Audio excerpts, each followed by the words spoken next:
ನನ್ನ ಮಗಳು. ಹೌದು, ಅವಳು ನನ್ನ ಮಗಳು. ನನಗೆ ಅವಳಿಗಿಂತ ಹೆಚ್ಚೇನುಂಟು ಈ ಪ್ರಪಂಚದಲ್ಲಿ. ಅವಳಿಲ್ಲದೆ ಏನೂ ಇಲ್ಲ ಈ ಪ್ರಪಂಚದಲ್ಲಿ. ಈ ಅಪ್ಪನ ಸೊತ್ತು ಅವಳೇ, ಈ ಅಪ್ಪನ ಗತ್ತು ಅವಳೇ, ನಾ ಬಿತ್ತಿ ಬೆಳೆಸಿದ ಸಂಪತ್ತೂ ಅವಳೇ.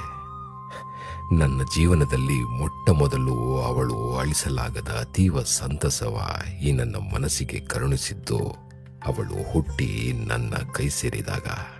ಆ ನೆನಪುಗಳು ಅಜರಾಮರ. ಆ ಮೊದಲ ನೋಟ, ಆ ಮೃದು ಸ್ಪರ್ಶ, ಆ ತೊದಲು ಮಾತು, ಆ ದೇವರು ಕೊಟ್ಟ ವರಪ್ರಸಾದವೇ ಈ ನನ್ನ ಮಗಳು. ಬಾನೆತ್ತರಕ್ಕೆ ಕನಸು ಕಂಡಿಹಳು, ಅಪ್ಪನ ಹೆಗಲ ಭಾರವ ಇಳಿಸಬೇಕೆಂಬ ಪಣತೊಟ್ಟಿಹಳು. ತಾಯಿಯನ್ನಲೇ ಅವಳನ್ನ, ಅವಳ ವಾತ್ಸಲ್ಯವ ಕಂಡು ಒಬ್ಬ ತಂದೆಯಾಗಿ ಅಪ್ಪನ ಪ್ರೀತಿ ಮಗಳಿಗೆ ಕೊಡುವುದಕ್ಕಿಂತ